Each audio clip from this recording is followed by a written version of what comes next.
بسم اللہ الرحمن الرحیم۔ ایک سوشل میڈیا ورکر ہیں، انہوں نے ایک اعتراض کیا عورت کے پردے کے حوالے سے۔ انہوں نے ان کا یہ کہنا تھا کہ اگر میں امتحان لے رہا ہوں اور فیمیل اسٹوڈنٹ وہاں پر موجود ہوں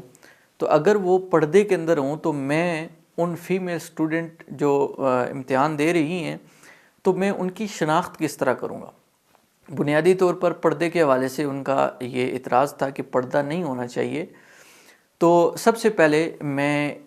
ان کو عرض کرنا چاہتا ہوں کہ دیکھیں، اس وقت دنیا آپ بھی مانتے ہیں کہ ترقی کر رہی ہے، ہم بھی مانتے ہیں جدت ہے، تو کیا فنگر پرنٹ کا نظام نافذ نہیں ہو سکتا یونیورسٹیوں کے اندر شناخت کے لیے، کہ آپ فنگر پرنٹ کے ذریعے ان کی شناخت کرائیں، بجائے اس کے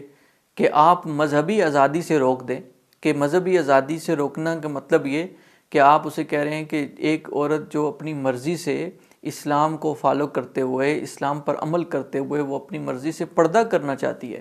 آپ اس کو کہہ رہے ہیں کہ ہم چونکہ ترقی کر چکے ہیں لہٰذا آپ پردے کو ختم کر دیں اور پردے کو ختم کر کے اپنی شناخت کروائیں۔ ہونا یہ چاہیے تھا کہ آپ کہیں کہ مذہبی آزادی ہونی چاہیے اور عورت پردے میں ہی آئے، لیکن ہم اس کے متبادل کوئی حل نکالیں، ہونا یہ چاہیے تھا۔ لیکن یہ بڑی تعجب کی بات ہے کہ بجائے اس کے کہ آپ اس کو جو ہے وہ اس کا متبادل حل نکالیں، آپ اس عورت کو کہہ رہے ہیں کہ آپ جو ہے وہ پردہ نہیں کریں گی، کہ آپ اپنی شناخت کرائیں۔ دوسری بات یہ کہ اس وقت جو فنگر پرنٹ ہیں اس کے ذریعے گھر میں بیٹھ کر لوگ اکاؤنٹ بنا رہے ہیں، گھر میں بیٹھ کر لوگ جو ہے وہ ایپس مختلف استعمال کر رہے ہیں اور اس پر فنگر پرنٹ کے ذریعے بینک اکاؤنٹ بھی حتیٰ کہ بن رہے ہیں۔ یہ جو ہمارے ہاں نیا پے، یہ جو ایک بینک ہے، بینک اکاؤنٹ ہے،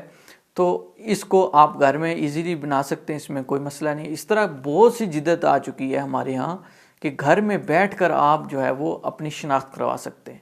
تو بجائے اس کے کہ ترقی کا دعویٰ کرنے والے اس کے متبادل حل نکالتے، جس طرح کے دیگر ترقی یافتہ ممالک نے جو مذہبی آزادی ہے وہ عورتوں کو دی ہے، اور اس کے متبادل حل نکالیں۔ اس کا ایک حل یہ بھی ہو سکتا ہے کہ عملہ فیمیل ہو، اگر عملہ فیمیل ہے تو اب اس صورت میں اس کا جو ہے وہ مسئلہ بالکل ختم ہو سکتا ہے، لیکن یہ بھی ہم لوگوں کو منظور نہیں ہے۔ حالانکہ پاکستان میں جو ہے وہ مختلف شعبہ جات کے اندر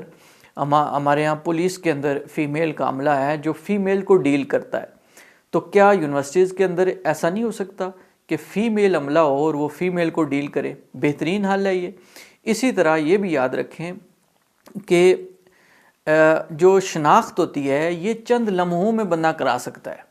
آپ کا یہ دعویٰ کرنا کہ عورت پردے کے بغیر ہی بیٹھے تاکہ وہ شناخت کرائے گی، تو شناخت تو چند لمحوں کے اندر ہو جاتی ہے، کہ صرف شناخت ہی کرنی ہے نا، تو وہ جو ہے میرا خیال ہے جو ہے 20-30 سیکنڈ کے اندر انسان شناخت کر سکتا ہے۔ تو ایسی بات نہیں ہے، یہ صرف پردے کے حوالے سے جو ہے وہ ایک ذہن جو لوگوں کا ہے کہ پردہ نہیں ہونا چاہیے، یہ اسلام نے سختی کی ہے۔ حالانکہ پردہ اسلام نے عورت کو اسی لیے کہا ہے کہ عورت کی ایک عزت ہے، عورت کا ایک وقار ہے، اور اسلام عورتوں کو عزت اور وقار ہمیشہ دیتا ہے اور آئندہ بھی انشاءاللہ دیتا رہے گا۔